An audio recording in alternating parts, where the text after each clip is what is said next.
Tonight, bailed but still behind bars, Fix the Country convener Oliver Vomowo to spend another night caged behind bars. As Joy News confirmed, court registry instructions to the police to continue to detain him until evidence provided to meet bail conditions are verified. Because right now they said provide X, Y, and Z. We've provided it, yet the crime officer is not around. Why would he not be around? You know we went to court. You know we're going to be here. You knew about this proceeding. Why is the crime officer nowhere to be found? We have the latest as lawyers race against time to get their client to sleep in his own bed tonight after weeks behind bars.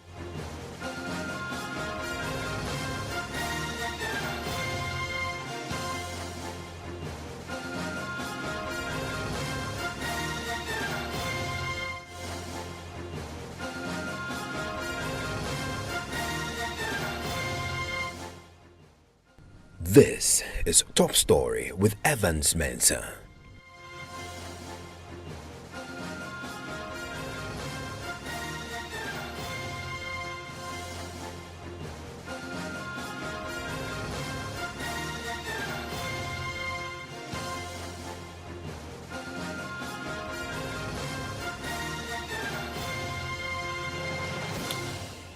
And Top Story is always brought to you by Vodafone and Prime Insurance. He was granted a 2 million CD bail today after more than a month behind bars. But it is emerging in the last few minutes that Oliver Baka Vomowo, the convener of the Fix the Country movement, will spend at least one more night caged behind bars. This was him a few minutes ago, still in handcuffs, as police officers prepared to drive him away to ascertain properties presented as part of the bail conditions. We can't speak to him.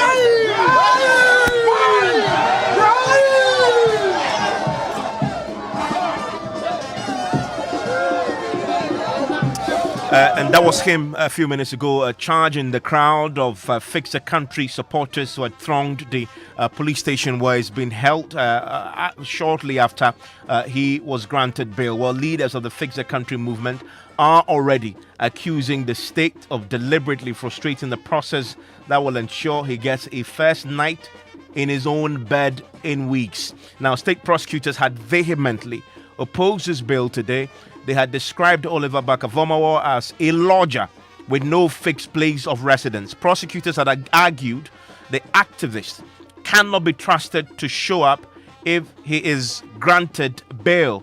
That did not convince the judge, however. He was granted bail, but question is, can he meet all the conditions in time to enjoy his court-granted freedom? But it's a bit more we're learning tonight. My colleague Kojo Brace was in court for us and is joining me in the studio with more on this. Kojo, thanks for joining me. First of all, a few minutes back, you had checked with the Fix the Country conveners close to Oliver.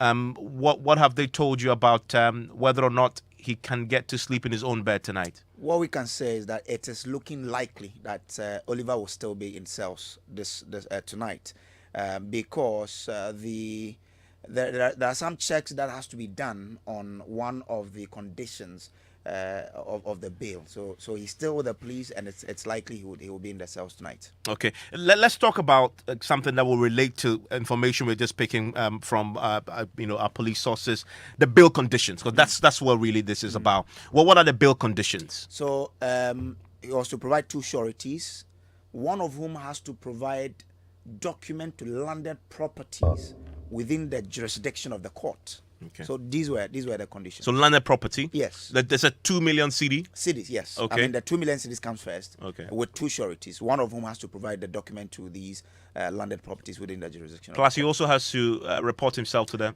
Once every week. That was a proposal from his lead counsel, Agutampao. When the court granted the bail, the prosecutor said, but it has to come with some conditions. Then the lawyer Agutampao rose to say that it will be appropriate for his client to turn himself in to the police once every week. Do we know if his passports have been seized and handed over to the court? Yes, it was one of the discussion or the point for argument in court today, that his passport has since been with the state, and that's why his counsel was not convinced by the argument of the prosecutors that he's a flight risk, because his passport, which is needed for him to travel, is with you. And that's the court bought into.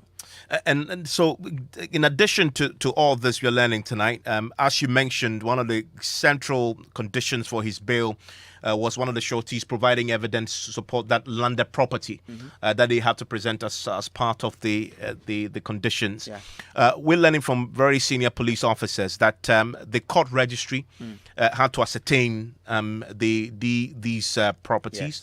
And in the last hour or so, the court registry had written to the Lands Commission, asking the Lands Commission to sort of write back, check the documents covering this land, and write back. They want to check the authenticity of the property that has been presented to cover the bill. And as we speak, of course, that can happen tonight. Yeah, sure. So the senior police sources tell us that what has happened is the court registry has then asked the police to continue to hold him tonight as they wait for the Lands Commission to come through with the documents that would either verify or not the documents covering this land, and it's pursuant to the instructions of the court registry that the police will continue to hold him tonight, because from the explanation I get, it is the court registry's duty to ensure the processes are met.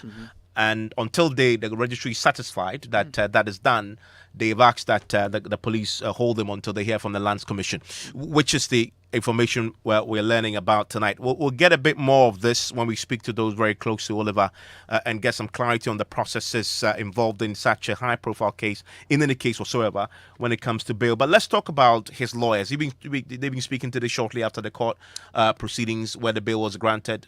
What was their reaction? So, I mean, lawyer Akoto Ampao stated that it's a win for the Constitution, that every case is bailable, just that the court has to decide either to grant it or deny it. And so having his client being granted bail is a win for the Constitution.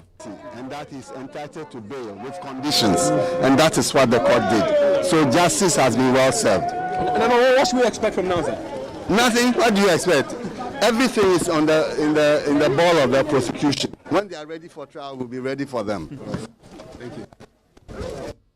And what about the prosecution, the state prosecutors? I mean, I understand they vehemently oppose the bill.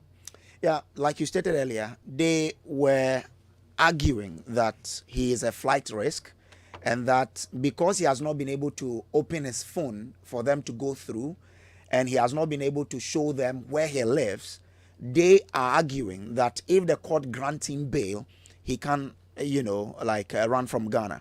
And so that's why they wanted the state to deny, the court to deny him bail. But of course, his lawyers argue that he's been able to show them where he lives. And of course, his passport is still with the state, so he cannot travel without a passport. And so it will be difficult for you to say or describe him as a flight risk person.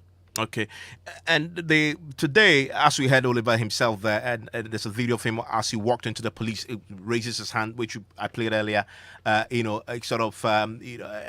the crowd, charging them, as we say locally. What the Fix the Country campaigners who showed up there, what have they been telling you about the way things have turned out, even after the court had granted the bail? They believe the state is showing its muscle power, and that's why it is coercing the police to use every strategic means to still keep Barker Volmaro in cells. They believe that the police cannot do what they are doing without the coerciveness from the state. Oliver's been able to provide all the necessary things to meet his bail condition. So sureties and everything have been provided.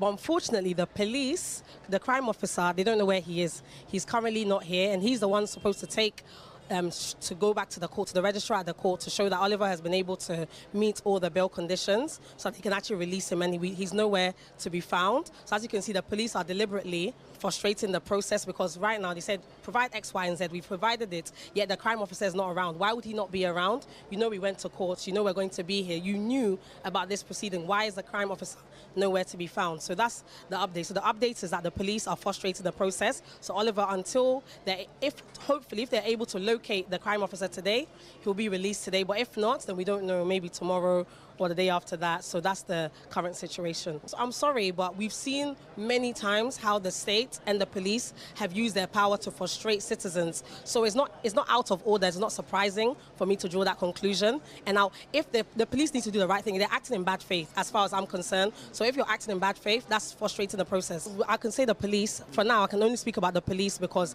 the crime officer, they don't know where he is. He's not here at the moment. Why isn't he here? And wherever he is, can they not call him to come back? Why is he not here? How difficult is it to contact your own crime officer? So do you have crime officers out and you don't even know where they are? Surely when they're going out, they'll say, I'm going to X. This is where you can find me. Doesn't the crime number have a mobile phone? You know, these are very simple things, basic things. So if they're telling us that he's not here, I'm wondering, why is he not here? Not been able to say, oh, he's going to be back in an hour, because he couldn't have, let's say, genuinely be out of the office to do something. Or you should be able to give timelines saying, okay, we've called him, he said he's in, let's say, Ibri, so he'll be back in 2 hours. That's fair enough. But as it stands right now, they've not been forthcoming with any information regarding how long it's going to take for the crime officer to get here. So that's Felicity Nelson with the Fix the Country movement. And just before we came on air, as we've been running the checks to try and understand what really has been happening. And the clarity is that, as we indicated earlier, the Land Commission have to now provide corroborate the authenticity of the documents submitted covering the landed property that the court added to the conditions, and that the court registry is waiting for that. And that is the reason why Oliver would spend. Is that if the document is presented to you and you don't check the authenticity, and tomorrow it becomes a matter for discussion and you are not able to prove why you let him go without checking the authenticity, it will be another leg of argument against you. And that's why I'm sure the court wants to authenticate that before they can give the go-ahead that, well, young man, you can now leave the cells and go and enjoy your bed. So it's sort of upon instructions, we understand, from the registry that until the Lands Commission comes back, the police should hold him until they get clarity on that. But let me ask you, Kojo, since you were in court, what was his demeanor today in court? I'm sure you've seen videos of him in the past and how he reacts to the crowd. I mean, he was same in that same spirit. When the first time in the courtroom, he was only rushed from the courtroom into the car, so there wasn't much to be seen of him. But when we were at the Ashaiman court, that's where he was brought out twice. When he was being moved from the cells to the commander's office, and when he was being brought from the commander's office into the cell, there he, that showboy thing, he cheered the people on and made them feel that, look, I'm okay, I'm not broken. So I asked one of them, what do you make of his spirit? And he said, look, nothing can break Oliver. This cannot break him. So from what I saw, I mean, he's okay. Just that we cannot tell what goes through his mind when he's alone in the cell. But from outwardly, we can only say that he's confident, he's fine. Just that, let me add this. I was told before coming on air that he has decided to still go on a hunger strike until he's released. Oh, I see. Okay, let's just speak to Felicity Nelson, who's you just heard earlier there. Hello, Felicity. Thank you again for joining us here on Top Story. Hello, Felicity. Okay, we'll get Felicity back pretty quickly to confirm for you the very latest on this. If you're just joining us tonight, Oliver Barker-Vormawor, who is a convener for the Fix the Country movement, indeed has been granted bail by a court. You've heard that already, except that he's not going home tonight. He's going to be detained at least for another night. Why? Because the bail conditions haven't, from what we understand, haven't been fully been verified. As far as his side is concerned, they have fully satisfied the conditions, but the registry would need to confirm and those documents provided. Thankfully, Felicity Nelson is joining us now. Hello, Felicity. Hi. Great to have you join us here on Top Story. Let me ask you, we're just hearing that Oliver may have to spend the tonight behind bars. You're pretty close to him. What's your understanding of why that is?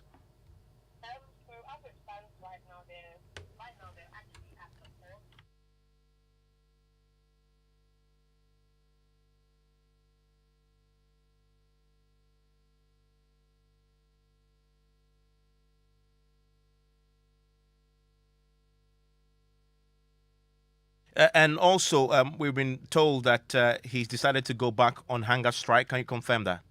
Yeah. Any reason why he's gone this way?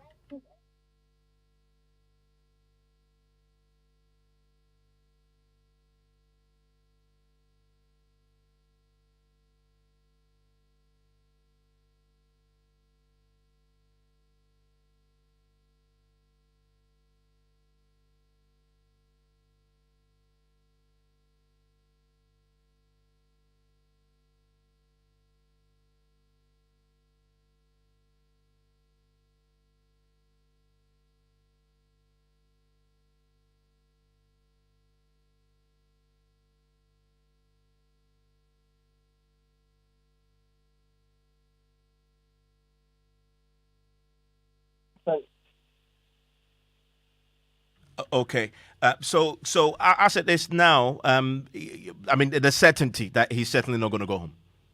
It's highly unlikely that he's going to be out. He's going to be released this evening. No, yeah, highly unlikely. Also, we heard earlier that he was also. I saw a video of him possibly being driven away in a police vehicle, and then Astania got at that time whether the police was driving him to one of the places to confirm the properties. Can you confirm that? No, when they were driving him this evening, they were taking him to court for the registrar to complete the process. That's where they were going. That's where they are. Literally, as we're speaking, they're at the court right now in Fema, waiting for the registrar to turn up. In the meantime, though, I mean, he was granted bail. You were in court. I mean, you must have felt a sense of relief. Yeah, yes, a sense of relief, but I just think that we have to also appreciate that, yes, him being released on bail, even when he's finally released, it's only like one aspect of this thing, because we still have to go to trial. So we have a long road ahead of us. So I'm not going to prematurely be overly ecstatic because he's being released. I guess I'll be ecstatic when the charges are dropped.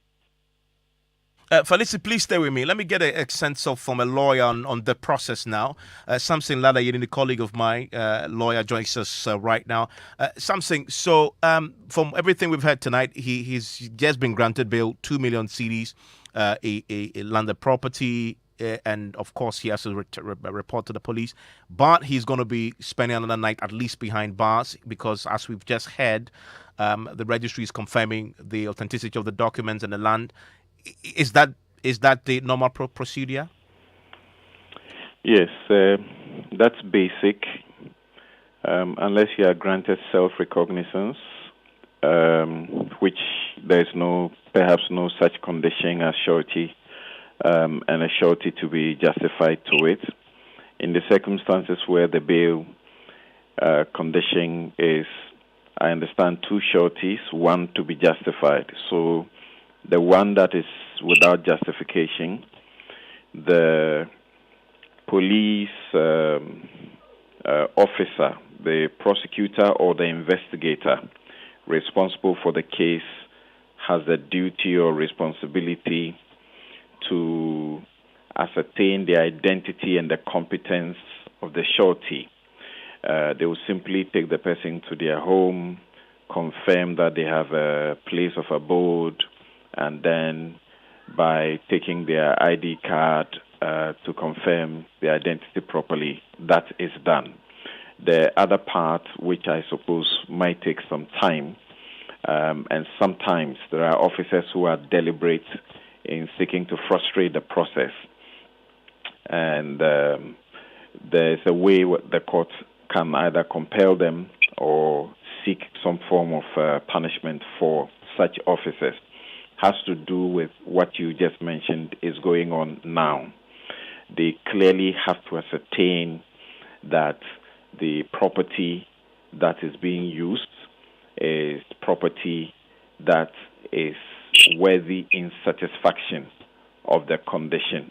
And normally they will check if it's a landed property, they will check with the Lands Commission, the person who is holding the document as the deed, the title deeds, whether they in fact are the owners of the property, because we have professional sureties around the place, bail people. Some of them are lurking around the courts, just getting ready to give bail to anybody at all at a certain amount. So clearly, what is happening right now, and until the court registers. So explain this to me. So in terms of verifying the bail conditions, etc., the process is not that within the police's jurisdiction, is that of the courts, correct? By the Police Service Instructions 177, Part 11, it is sometimes there's a tug of war, as the learned, jurist Dennis J has taught us, between the registrar of the court that granted the bail and the police investigator as to whose job it is. But he clarifies that because he's such an authority on it. he clarifies that and says that if you read the police service instruction I referred to, it is the responsibility of the prosecutor or investigator who is responsible for that case to ascertain the identity and competence of the surety. So it's a basic process, except that I'm hearing sometimes you may not be able to confirm properly, but the rumor, as we just heard, is that they took him there and the investigator cannot be found or something like that. There are situations where some officers are deliberate. The ones who are supposed to process, they vanish, so that they say, oh, we can't find the officer. Before you say Jack, the day is gone and the person is put back into custody. And that is clearly not right. When there's a clear attempt to frustrate the process, the position of the law is that the person who is responsible for such a conduct must be reported immediately to the presiding judge, and the judge may deal with that police officer by ordering them to comply with the order that the court has made, or report the conduct of the officer to their superiors for discipline. As it stands now, we also understand from the police that they are going to hold him only because the court registry had instructed so until the court registry receives the confirmation from the Lands Commission. But I think you've clarified that the prosecutor should wholly be in charge of this process. Yes, and when the investigator or the prosecutor who is investigating the background of the surety is done, they are supposed to report their findings back to the court so that, the court is able to use that process to make the decision as to whether the person who is seeking to stand surety is worthy. But often this has been where you find that there is genuineness, there is no attempt at foul play and the rest of them. It becomes such an easy process that nobody, get to have a complaint about. But on a few occasions where, somebody wants to show somebody where power lies, they will abuse the process, and then before you say Jack, the day is gone and you are still in there. As it stands, the registry is, we understand, closed now. Felicity, you've already expressed a view that based on everything you've experienced today, that this is part of a deliberate process to frustrate Oliver. Yeah, I believe so. And it's not based on, this is how the police have conducted themselves through in the last 6 weeks. I think it's fair to say that. It's 6 weeks, like 33 days. Yeah. In the last 33 days, I wouldn't be surprised that this is definitely a part of the agenda to frustrate the process. Generally, though, I saw Oliver today. He sounds in great health. What I observed from afar, you've been close to him. We know he was not well some time, but generally he's well and doing well in high spirits. Is he? Yeah, definitely. Yeah, he's fine. He's well at the moment. He's in high spirits. This whole process, he's not really been too shaken up by it because he expected them to do the things they're doing. It's not surprising to him. Yeah. As far as the Fix the Country, today you showed up in your numbers, and I know you're looking forward to welcoming him back into your fold as he continues this case. Has this in any way re-energized and galvanized the movement, or it's left a bit of a dampener?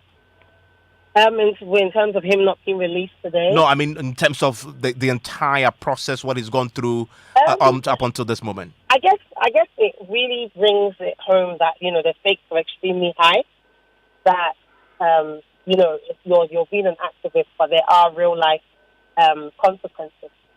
And I think it's just reminded us. We were kind of quite aware because people tend to, when you start being an activist and you start speaking up against government, people tell you stuff like, you need to be careful, the government's vindictive, you need to be careful, don't get yourself involved, and you get that from your family members and people who care about you. So they say it, but you kind of brush it aside. When stuff like this happens to Oliver, you realize, this is a reality. But has it dampened our spirits? Not really. we're just more aware of the fact that, the state's watching, and if they want to abuse their power, they will. So we need to be more vigilant, if anything.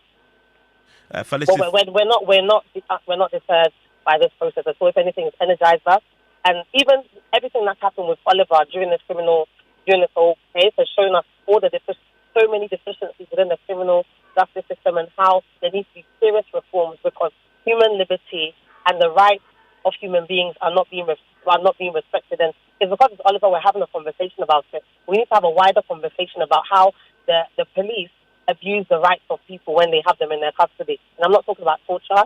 I'm talking about just even in how their processes work, how that can be an infringement upon some human rights. And very finally, Felicity, you started by confirming that he's gone back on hunger strike. Is your understanding that this hunger strike will end once he finally gets out of the custody of the police? Yes, so he's on this hunger strike because of the conduct of the police. So until, he's released, he's going to be on hunger strike.